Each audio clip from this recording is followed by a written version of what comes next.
येणाऱ्या 27 जुलै रोजी भारत देशाचे कृषी मंत्री माननीय शरदचंद्रजी पवार साहेब यांच्या हस्ते आमचे प्रणेते प्राध्यापक मोतीराज राठोड सर यांच्या पुतळ्यांचे अनावरण आणि मी एक गुन्हेगार या पुस्तकाचे प्रकाशन ते होणार आहे।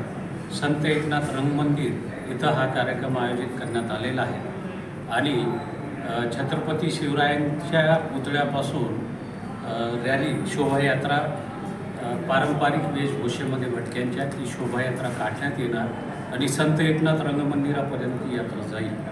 त्याच्यानंतर संत एकनाथ रंगमंदिरात सन्माननीय कोळसे पाटील माजी न्यायाधीश उच्च न्यायालय आणि रेणके आयोगाचे बाळकृष्ण रेणके हे प्रमुख पाहुणे म्हणून तिथे लाभलेले आहेत।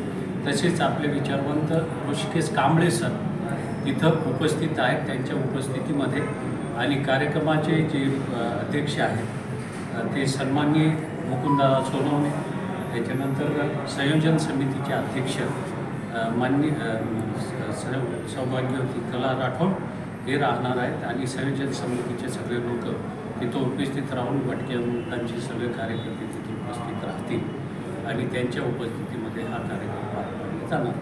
आणि ह्याच्यामध्ये जे आहे भटक्या समाजाचे, बंजारा समाजाचे, मराठा समाज, प्रत्येक समाजाचे लोक ह्या चळवळीशी जे जुडलेले आहेत ते सगळे ह्या कार्यक्रमाला उपस्थित। काय कार्यक्रम असणार? हा कार्यक्रम जो आहे सरांच्या पुतळ्याचं अनावरण झालं।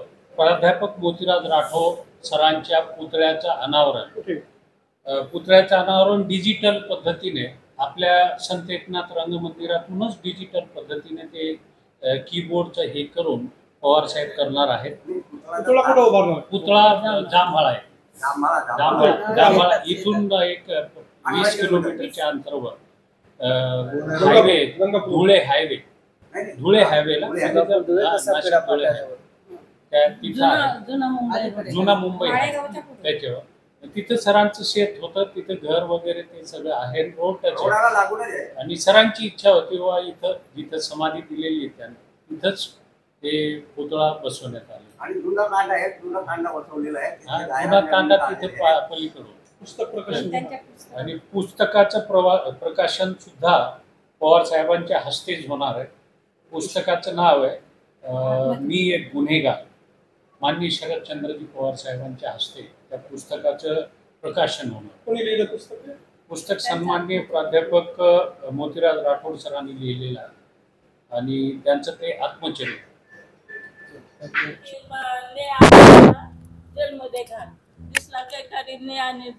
म्हणजे गुन्हेगार जमातीमध्ये जेवढे काय जाती होतात तेवढे गुन्हेगार होते बंधू।